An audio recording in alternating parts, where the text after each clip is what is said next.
Everyone সিস্টাৰ্স ব্লগৰ অন্য এটা ভিডিঅ'লৈ আপোনালোকক পুনৰবাৰ স্বাগতম জনাইছোঁ। হেয়া হাই কৈ দিয়া বহুত দিন ভিডিঅ' বনোৱাই নাই, পাহৰিলেই কিজানি ন। এয়াহে অকলে থাকোঁ, দিগদাৰ হয় ভিডিঅ' বনাব। এইফালে চোৱা, হাঁহি এটা মাৰি দিয়া। দুষ্ট হৈছে, কাপোৰ নলয়, কাপোৰ পেলাই দিয়ে। এয়া দুষ্ট হৈছে, হেৰিয়া দিছেনে, কান্দিলেই নহয়, কান্দিলেই। এইটো টেডি থকা পলিথিনটো টানি ফালিলে, ইমান দুষ্ট হৈছে। আমাৰ ছোৱালীজনী খং এটাও আছে, ইমান ছাৰ। খং দেখাই দিয়া। আজি ভাবিছোঁ ভিডিঅ' এটা বনাওঁ। ভিডিঅ'টো আপোনালোকক একো নেদেখাওঁ, মোৰ জীৱনত ঘটি যোৱা এটা ঘটনাৰ বিষয়ে ক'ম, যিটো ঘটনাই আপোনালোককো নিশ্চয় সহায় কৰিব। কাৰণ আমিও ভবা নাছিলোঁ মোৰ জীৱনত এনেকুৱা এটা ঘটনা ঘটিব পাৰে বুলি। সেয়েহে চাই থাকিবচোন, আমাৰ এই অকণমানিজনীকে চাই থাকিব। এই দুষ্ট, মহা দুষ্ট, দেখিছা? মুখলৈ চাই কথা পাতি থাকিলে ভাল, তাই দেখিছানে? অঁ, তোমাৰ গাড়ীখন চলাই দিয়া, নেকান্দে নহয়। এয়া দেখিছেনে, এইকেইটা খাই পেলাই বস্তুবিলাক আজিকালি অকল মুখলৈ নিয়ে তাই। চাই দিয়া আকৌ, হাঁহি এটা মাৰি দিয়া। অঁ, হাঁহি এটা মাৰি দিয়া, হাই কৰি দিয়া। আমাক চাই আছেনে সুধা? আমাক চাই আছেনে? অঁ, হাই কৰি দিয়া, হাই কৰি দিয়া। এইফালে চাই দিয়া। তেতিয়াহ'লে ব'লক আজি আমাৰ ভিডিঅ'টো আৰম্ভ কৰোঁ। চাই থাকিব, যদি ভাল পায় লাইক কৰিব, শ্বেয়াৰ কৰিব, কমেণ্ট কৰিব, ছাবস্ক্ৰাইব কৰিবলৈ একদমেই নাপাহৰিব। ব'লক তেতিয়াহ'লে আজি আমাৰ ভিডিঅ'টো আৰম্ভ কৰোঁ।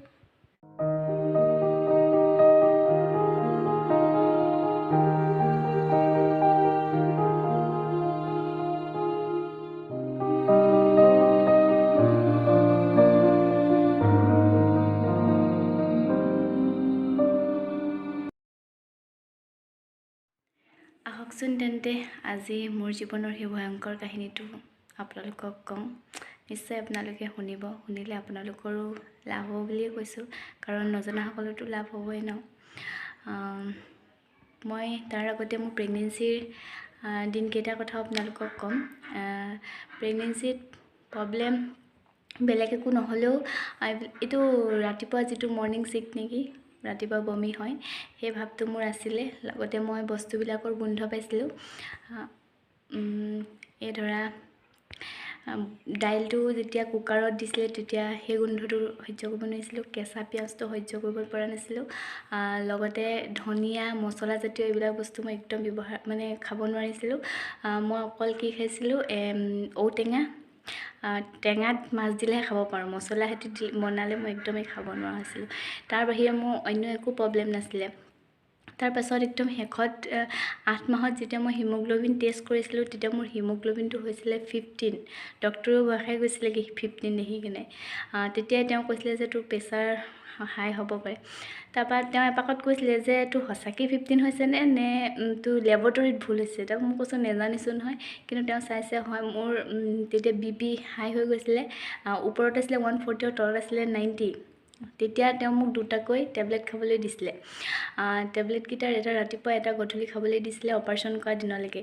অপাৰেশ্যনৰ তাৰিখ দিছিলে 2021 চনৰ 26 জুলাই। 26 জুলাইত ৰাতিপুৱা মই টেবলেটটো খাবলৈ পাহৰি থাকিলোঁ, কিন্তু সঁচা কথা ক'বলৈ গ'লে। কিন্তু তাত BPয়ে আকৌ চেক কৰি চাই নৰ্মেল পাই অপাৰেশ্যন কৰি দিলে। অপাৰেশ্যন কৰি 4 দিন তাতে ৰাখিলে। 4 দিন ৰখাৰ পিছত আকৌ ঘৰলৈ পঠাই দিলে। 26 তাৰিখে কৰিছে, 27, 28, 29 তাৰিখে আমি সন্ধিয়া সময়ত ঘৰলৈ আহিছোঁ। 29 তাৰিখৰ ৰাতি থাকিলোঁ ঠিকেই। 30 তাৰিখৰ ৰাতি 2টামান বজাত মোৰ খুব মূৰ বিষ হ'ল। ইমানেই মূৰৰ বিষ হৈছে মানে মই মা আছিলে। দুৰ্ভাগ্যৰ কথা, যিটো সময়ত মোৰ হাজবেণ্ডৰ খুবেই প্ৰয়োজন আছিলে, সেইটো সময়ত কৰ্মব্যস্ততাৰ বাবে তেওঁ আহিব নোৱাৰিলে। তেওঁ ছত্তীশগড় আছিলে। তেতিয়া মা আছিলে লগত। মাক মই কৈছোঁ যে মোৰ মূৰটো খুব বিষাইছে। মায়ে মোৰ সাধাৰণতে এটা মূৰৰ বিষ আছে, সেই মূৰৰ বিষটো বুলি ভাবি তেওঁ ক'লে বোলে ৰ মই ভিক্স লগাই দিওঁ। তাৰ ভিক্স লগাই দিলে, চুলিৰ ভিতৰলৈকে ভিক্স লগাই দিছে। মই হেনো কৈছোঁ মোৰ মূৰটো ফাটি যাওঁ কৰিছে, ভাল নাই পোৱা মানে। তাৰপিছত মোক খুব বমি হৈছে, মোৰ বমিলৈকে মনত আছে। আৰু বমি হ'লত আপোনালোকে ভাবকচোন, এই 4 দিনৰ আগত মোৰ পেটটো এবেগেটোতকৈও বেছিকৈ কটা আছে। তেনেস্থলত মোৰ বমি হওঁতে কিমান কষ্ট পাইছোঁ, কিন্তু মই সেইবলৈ একদম ভক্ষেপ কৰা নাই যে মোৰ পূৰা অহৰহ বমি হৈছে। তাৰপিছত ৰাতিপুৱাল হেনো, ৰাতি কেতিয়া পোৱাল মই একদম গম নাপাওঁ। ৰাতিপুৱালত মই ডক্টৰলৈ ফোন কৰিছোঁ যে মোৰ গাটো বেয়া। তেতিয়া তেওঁ কৈছে যে তুমি এটা পেৰাচিটামল খোৱা, নহ'লে যদি ভাল নোপোৱা মোৰ ওচৰলৈ আহি যাবা। তাৰপৰা মায়ে দাদাক, মানে হাজবেণ্ডৰ ককাইক, তেওঁক ক'লে যে পেৰাচিটামলটো আনি দিবলৈ। পেৰাচিটামলটো আনিবলৈ নেযাওঁতে মোৰ মানে অৱস্থা বহুত বেছি বেয়া হৈ গ'ল যে মই মাটিত পৰি যাবলৈ লৈছিলোঁ, মানে মই সম্পূৰ্ণ অচেতন হৈ গ'লোঁ। মা বাথৰুমত আছিলে, তাৰপৰা যেনে তেনে আহি মোক ধৰিছেহি। যদি মায়ে নধৰিলেহেঁতেন মইতো মাটিত পৰিলোহেঁতেন, আৰু প্ৰেছাৰ হাই হৈ মাটিত পৰিলে মানুহৰ কি অৱস্থা হয় আপোনালোকে নিশ্চয় জানেই। তাৰপিছত পৰিবলৈ নিদি ধৰি থাকিলে, ধৰি পেলাই মই মানে একদম তেতিয়াৰ পৰা একো গম নোপোৱা হৈ থাকিলোঁ। মই ক'ত আছোঁ, কি কৰিছোঁ, মই মুখে কি কৈছোঁ একদমেই গম নাপাওঁ। তাৰপিছত মোক হস্পিটেললৈ লগালগ লৈ যোৱা হ'ল। লৈ যাওঁতে মই অলপ বাটত আমাৰ ফ্ৰণ্টৰ ঘৰ বৌজনী এতিয়াও কৈ থাকে, তেওঁ মানে এতিয়াও ভয়ে কৰি থাকে। তেওঁ সেইদিনাখনি মোক আকৌ কৈছে যে মই অকণমান দূৰ যোৱাৰ পিছত হেনো এটা দীঘলকৈ উশাহ লৈছোঁ, তাৰপিছত মই মানে মৰিলোঁ বুলি তেওঁ ভাবিলে হেনো। ভিডিঅ'টো একেবাৰে শেষ কৰিব পৰা নাই, যিহেতুকে ছোৱালীজনী আছে, মাজে মাজে তাই অকণমান আমনি কৰে, সেইকাৰণে আকৌ আৰম্ভ কৰিছোঁ, চাই থাকক। কৈছিলোঁ মোৰ বমি হৈছিলে। বমি হোৱাৰ পিছত মই সেইটো সময়ত মোৰ দাঁত কামুৰি দিছিলোঁ দেই। দাঁত কামুৰি মোৰ এই দাঁতটো এতিয়াও লৰি থাকিলে, দাঁত এডোখৰ ভাগিলে। আৰু ইয়াত যে লক থাকে আপোনালোকে জানেই হয়তো, এই লকটো কিবা এটা হৈ গ'ল, কৰিব নোৱাৰোঁ। কিমান এতিয়া মোৰ অলপ প্ৰব্লেম হৈ থাকে। এইডোখৰটো ক'ৰবাত মাৰিলোঁ নেকি, এইডোখৰ বহুত দিনলৈকে বিষাই থাকিলে। তাৰপিছত কৈছে, নবৌৱে কৈছে যে মই দীঘলকৈ উশাহ লৈছোঁ, তেওঁ মৰিলে বুলি ভাবিলে। তাৰপিছত আকৌ হেনো মই ঘনকৈ উশাহ লৈছোঁ, তেতিয়া গম পাইছোঁ যে মই জীয়াই আছোঁ। তাৰপিছত গৈ মোক গৰিসাগৰ এজন ডক্টৰ, মানে ফাৰ্মাচীত বহে, তেওঁক দেখালে। তেওঁ আকৌ মোৰ মৃগী বেমাৰ হৈছে বুলি ভয়তে চুবলৈকে ভয় কৰিলে। তাৰপৰা তাত মই কি কৰিলোঁ জানেনে, তাত বোলে মই চিটৰ তলত, এল্টো গাড়ী কিমান চাপৰ আপোনালোকে গম পায়, তাতে মই চিটৰ তলত হেনো সোমাই দিবলৈ লৈছোঁ, উলিয়াবলৈ। আপুনি তাতে মোৰ চিলাই থোৱা আছে যে মানুহে ভয়ো কৰিছে, কেনেবাকৈ চিলাই ফাটি গৈছে নেকি বুলি। কিমান কষ্টত টানি হেনো চিটৰ তলৰ পৰা উলিয়াইছে। তাৰপিছত লগালগ মই আদিত্য নাৰ্ছিং হোমত অপাৰেশ্যন কৰিছিলোঁ, তালৈ লৈ যোৱা হ'ল।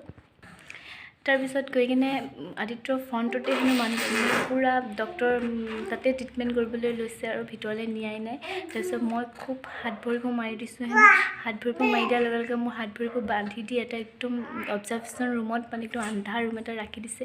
ইফালে নবৌৱে ভয় কৰিছে, বেবী ৰুমলৈ লৈ গ'ল, কিজানি সলাই দিব। নবৌ বাৰে গৈ আছে। তাৰ নাৰ্ছবিলাকে কৈছে বাৰু আপুনি চিন্তা নকৰিব বুলি, তথাপিও নবৌ ভয় হৈছে। বেবী ৰুমত ছোৱালীজনী ৰাখি দিয়া হ'ল। তাৰপিছত মোক হাত ভৰিবিলাক বান্ধি দিয়া হ'ল, তাতে এটা ইনজেকশ্যন দিলে। সেই ইনজেকশ্যনটোৱে 2টা বজালৈকে থাকিব বুলি কৈছে, আৰু মোক যোৰহাটলৈ লৈ যাবলৈ কৈছে। এতিয়া যোৰহাটলৈ লৈ যাবৰ কাৰণেতো ইবোৰ গাড়ীত নহ'ব, এম্বুলেঞ্চ লাগিব। এম্বুলেঞ্চত মোক অক্সিজেন ফিটিং কৰি লৈ যোৱা হৈছে। মই যে ছোৱালীজনী আছে মই সম্পূৰ্ণ পাহৰি থাকিলোঁ। মোৰ ছোৱালীজনী গৰম দিন, তাতে ইমান আমনি কৰিছে ন, খাবলৈ লাগে, খাবলৈ দিব পৰা নাই। ইফালে মোৰে অৱস্থা এনেকুৱা, মই অকল পানীকৈ আছোঁ। ডক্টৰে নিজে মোৰ বটলৰ মুখনি খুলি পানী খুৱাই দিছে। ইফালে মা কিমান চাগে কান্দিছে ঠিকনা নাই। তাৰপিছত মোক আৰু এম্বুলেঞ্চত লৈ আহিলে। লৈ যাওঁতে ছোৱালীজনী মাজতে কান্দিছে, খাবলৈ লাগে। তাৰপিছত ডক্টৰলৈ ফোন কৰা হ'ল যে চিলাইন লগাই থ'লে খুৱাব পাৰিব বুলি ক'লে। সেইকাৰণে গছৰ ছাঁত ৰৈ কেনে ছোৱালীজনী অকণমান খুৱাই লৈছে। দেখিছেই নহয় উৎপাত তাই, অকলে খেলিছে।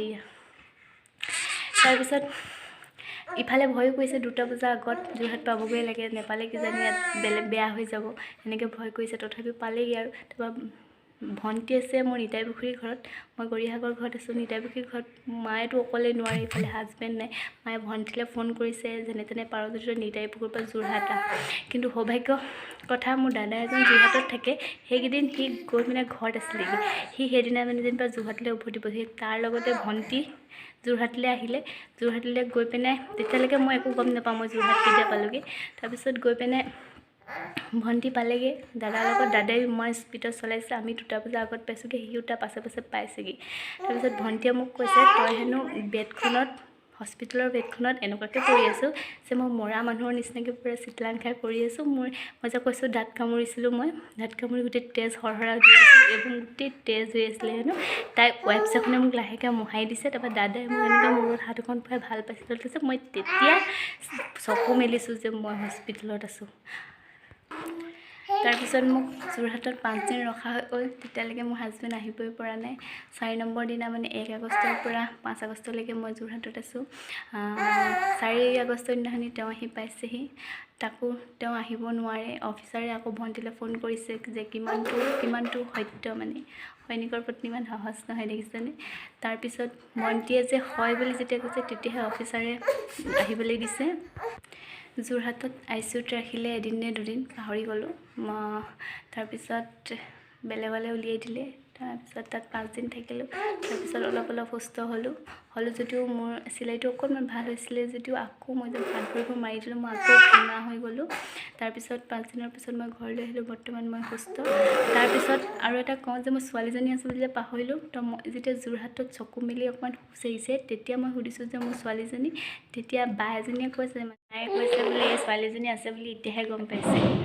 এয়া ছোৱালীজনীয়ে এতিয়া মোক ভিডিঅ' কৰিবলৈ নিদিয়ে। তোমাৰ কথা কৈছোঁ আকৌ, মোক কি হৈ গৈছিলে গম পাইছা?